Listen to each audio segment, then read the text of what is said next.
Hi, this is Tommaso from Fleshgod Apocalypse, and you're watching Impact Channel.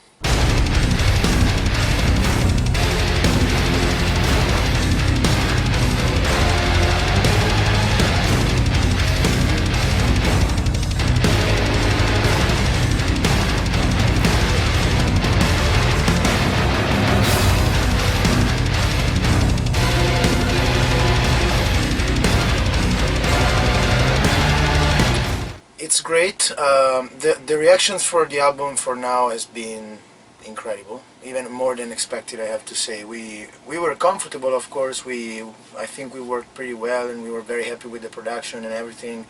But you know, when a new album comes out, you never know what's going to happen. But actually, since the beginning, it's been great. We had our very first gigs were on our very first full headlining run in the US, and it's been amazing. We had a lot of sold out shows, so until now it's been great. This tour is really good. It's a good thing that it is like a little bit of a, you know, it's a different match, like in the meaning that we're not going out with other death metal or extreme bands. We're with like a folk metal band, and that's a very interesting thing because I mean, on one hand I see that there's new people, and that's good because there's also a lot of people that actually probably didn't see us live before. So it's interesting because when you do something that is a little transversal, you also get the interest of people that maybe usually listen to other, you know, kinds of music or kinds of metal in general. So it is good that I see that we're making new fans on this tour. And in the meantime, the reaction in general is great, and the shows are great. I mean, we're having a lot of attendance at the shows in general. The guys are great. That is very important because we've never toured with them, and every time you tour with a new band, you're always like, you don't know what to expect. Sometimes it can be very good, sometimes it can be very bad. In this case, it's really good. Both Hydra and Ensiferum are great people, and so it's very smooth. When it's smooth, it means that everybody's comfortable, and that's why on this tour we're really, I have to say, we're really relaxed. So we're playing good shows, and reaction is great. I'm really happy about it.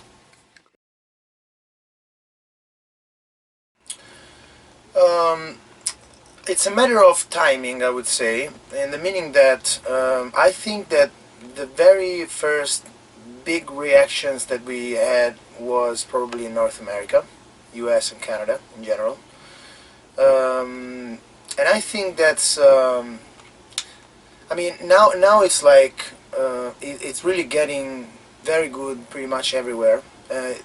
Incredibly, Europe was the place where it took a little more to start having a good fan base. Now it's getting really good, but it took a while. I think it's I don't know, it's a matter, maybe also a matter of mental approach to music, because I've always noticed that in US and Canada, in North America in general, they're really into new things. So when something new comes out and they like it, they immediately support it very much.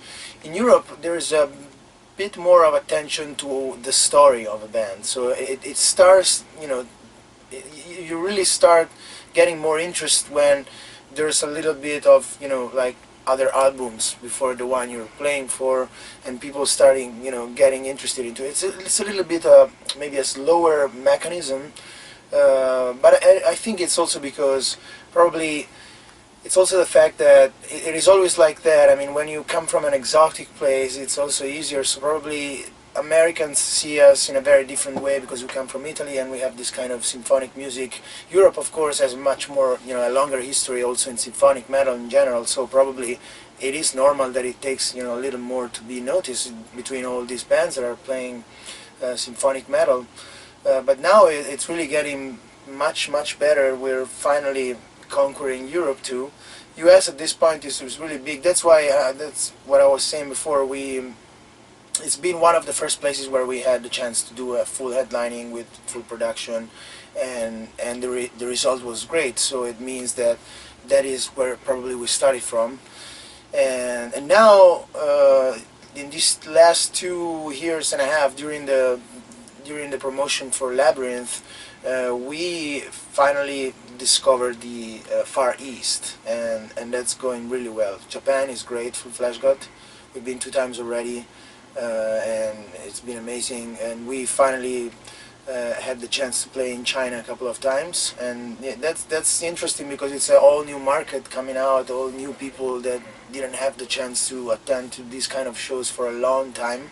And it's so great that now these things are happening also in so many different places. Think about Indonesia, Hammer Sonic Fest. Like I think they didn't have any metal shows until maybe 8-9 years ago, and now that festival is really big, and you got a lot of big bands going there to play, and the crowds are like nuts completely. So it's really good.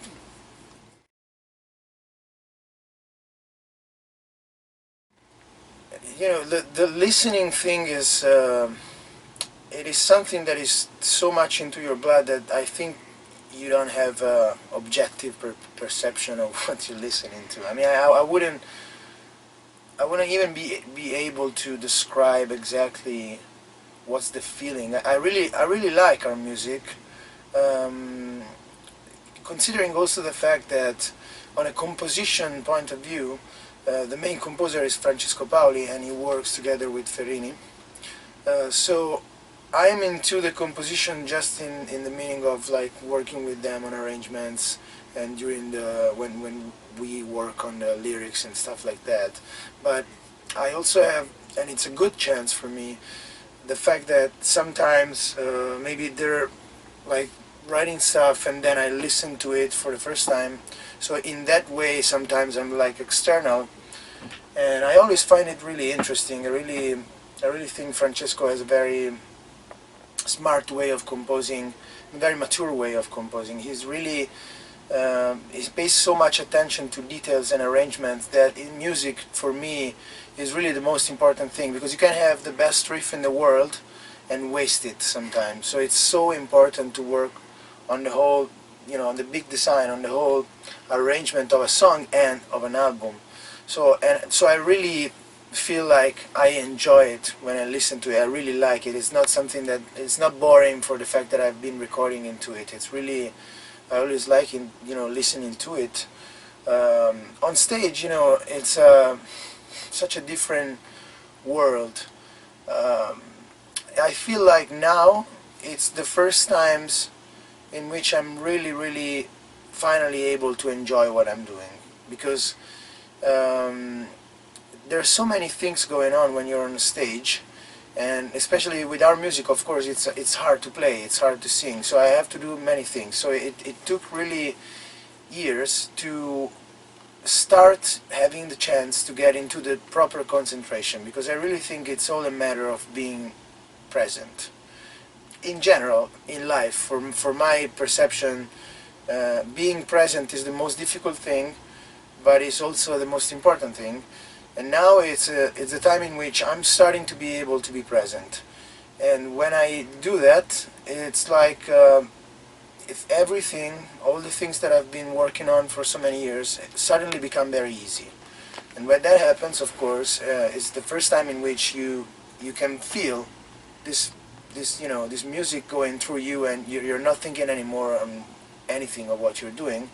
So then now, when this happens, not every day of course, but most of the times, I really enjoy it. I really feel like it's a good vibe, and I can concentrate for real on the people and on the energy exchange that is continuously going through myself, of course, because I'm the frontman.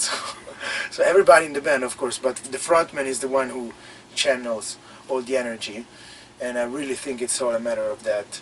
And yeah, now so this is really good thing, the fact that I can forget about what I'm doing and get lost into it. This is something that I've been looking for a long time, and obviously when that happens, it turns out to be much easier than expected. But of course, it was so important that I've been working so hard on every little detail for such a long time, and we all do, and we always do, because we like to improve.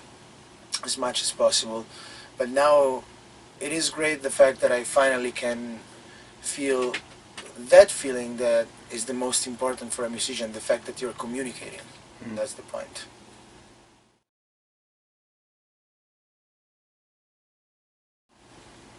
Wow, this is a good question. For an art exhibition,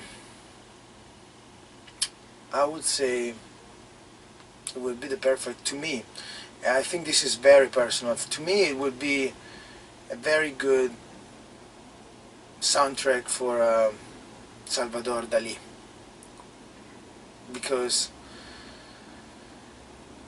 it's so I don't know, it's surrealism, so it is really surreal, but in the meantime it is so incredibly detailed. I really like the fact that he puts things in a situation, in his images, in his pictures. It's so, everything that is into the frame is something that is completely surreal, but in the meantime the realism with which it is executed is incredible. It's like crystal. So I really like that, and I see there's a lot of similarity with our music, with the fact that there's so many things going on and so many different atmospheres going on through an entire album, but in the meantime when you get into it you start discovering that there are so many little things that are there for a reason. So I really see the similarity between the two things. And also, for a personal taste, I'm a big fan of Salvador Dali.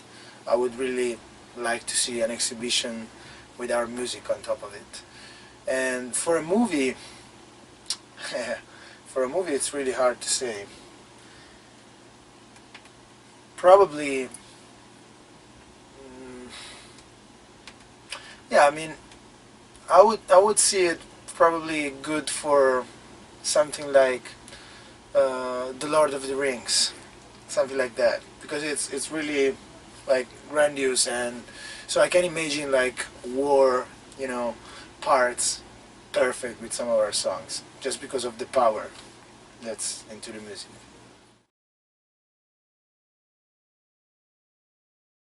For me,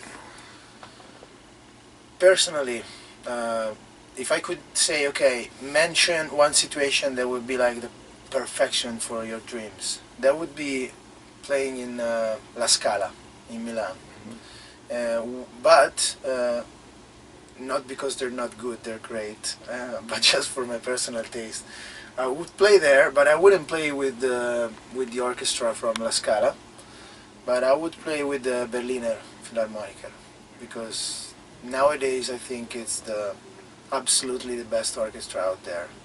So if I could imagine, the perfection would be Teatro alla Scala with Berliner Philharmoniker. That would be top notch. Like, okay, I can quit now, like that.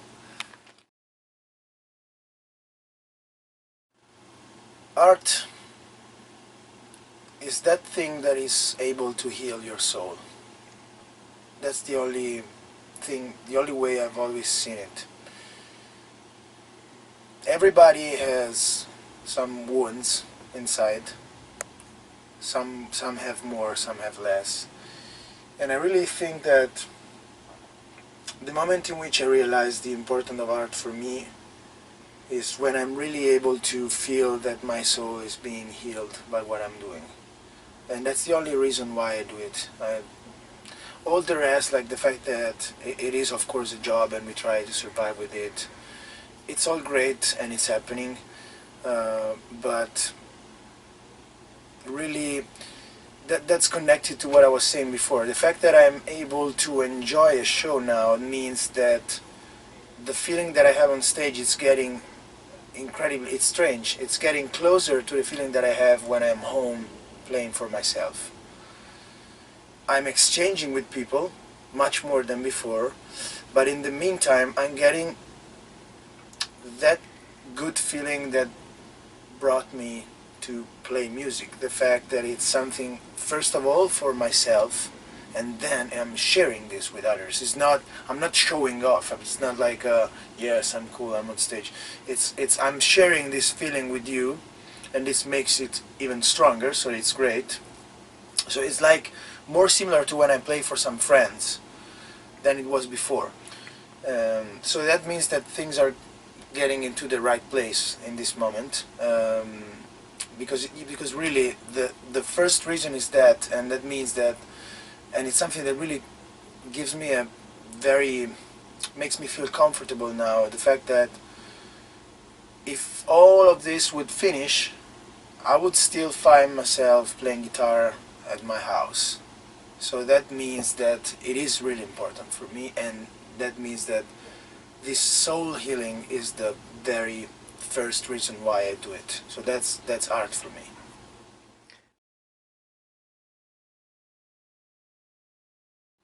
It's very important. I mean, first of all, because anyways, you know, even if you don't want to, you are gonna be extremely influenced by the place you come from.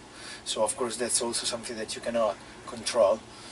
But it is good the fact that in our case I think we're people that is very proud of the place we come from. Not in a, you know, like, oh, we're better. No, absolutely. And traveling, you really get it. You get that sometimes you're criticizing your place too much, and then you go out and you see that your place has many good things. On the other hand, there are many things that are good around the world, and you can enjoy those things and see, yeah, you know, this is beautiful. I've never thought about it, and we don't have it, for example. But that's when you realize who you are. You're just different. You're just coming from your place.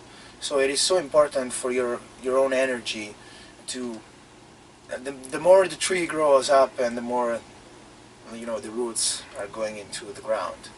So this becomes more and more important, especially when you're growing up and being outside your country for so many, you know, days a year. The fact that that feeling becomes stronger, it's a connection that becomes stronger, and this makes it even better. Like, I think the fact that we are so connected to our land is giving us the energy to do what we're doing. So it is really important. And of course, in our art in general, there's so much influence from the Italian music, from the classical Italian music, but also not only from that, because there's maybe it's something that we get because we know it, but listening to our song, if you know some of the Italian rock music also from 70s and 80s, there's many things in our music that also come from the popular Italian music.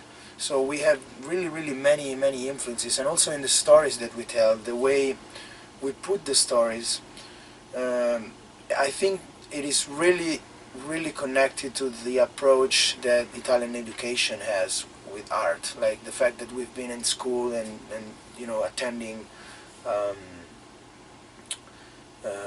in high school all these classical studies, and so much attention to literature and poetry and art in general. It is something that really influenced our way to tell stories and really stimulated our imagination. I really feel when I'm writing lyrics with Francesco, I really feel that we are kind of getting back to the school time, because we're getting a lot of inspiration from what we've been learning when we were kids.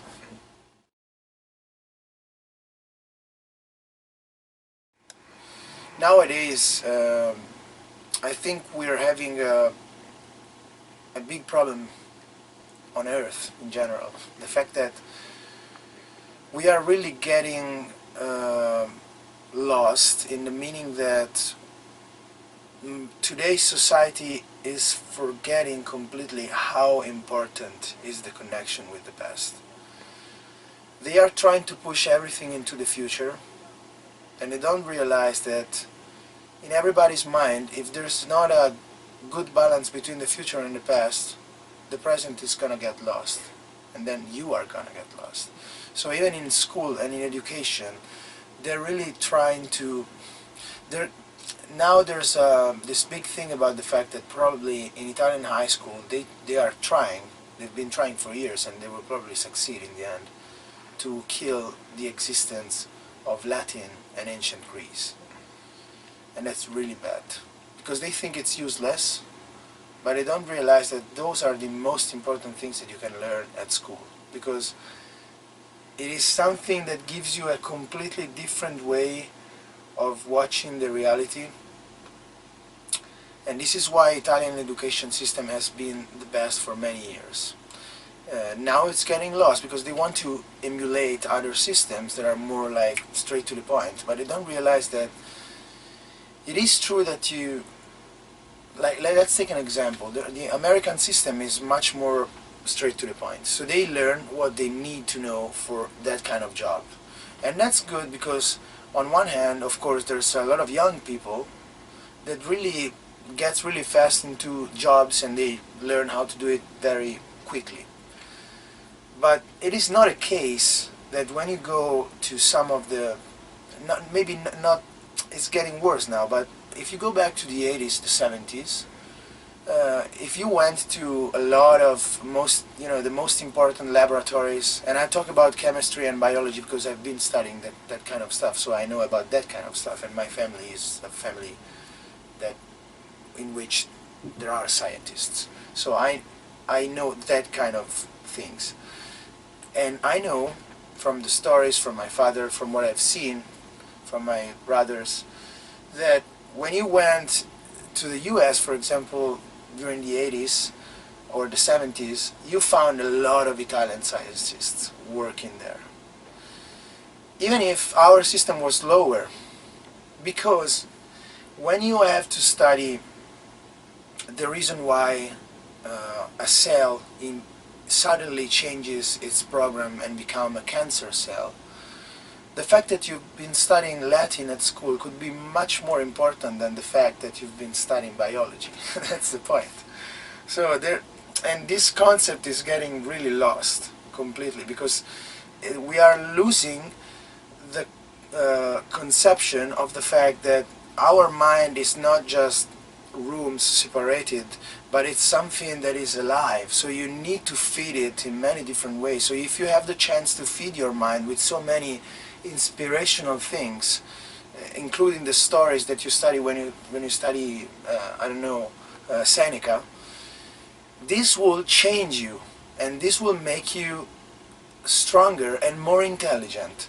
So putting these things aside just because they're old, it's something that is gonna ruin our world. This is my strong belief, and I really think that this is happening now in education in the whole world probably, but especially that's what I can notice where I live.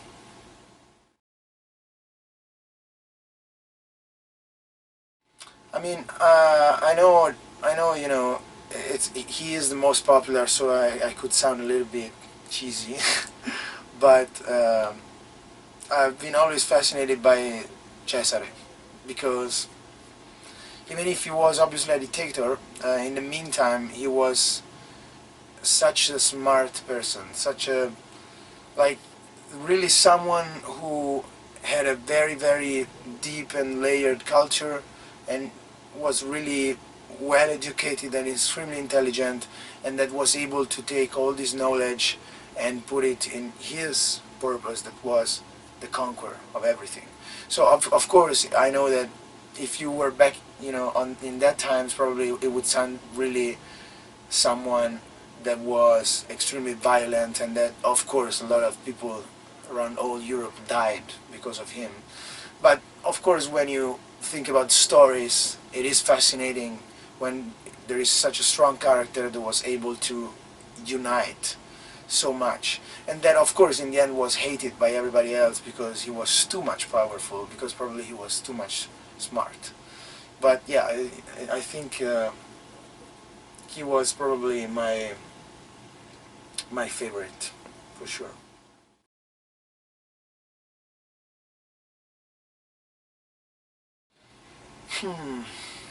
Wow. For which regards the historic person for a chat, it would be very hard for me to decide between two people. what would be the Buddha? But I already know that for a chat he would not be that useful, because Buddha would tell you, I cannot teach you anything. It's all on you. It's your own experience. I can only inspire you. So if it was for a chat, I would probably, for sure, I would summon Friedrich Nietzsche. Because,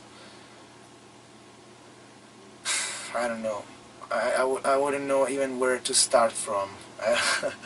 What I can say is, in a way, Thus Spoke Zarathustra is my Bible. I'm continuously reading that book, like in a certain, like I finish it and I start it again, just because I don't consider it as a book, but as a sort of manual of life. Like there's so much truth into that, and it's so incredible the poetical way in which he put those concepts, but the deep truth into those concepts, that I would really like to talk to him to try to get if what I got is what he was thinking when he was writing it. Probably not, because that's the good thing about art. You can interpret it in the way you want, but I would really be interested into talking to Nietzsche to understand what exactly he had in mind when he was writing that stuff.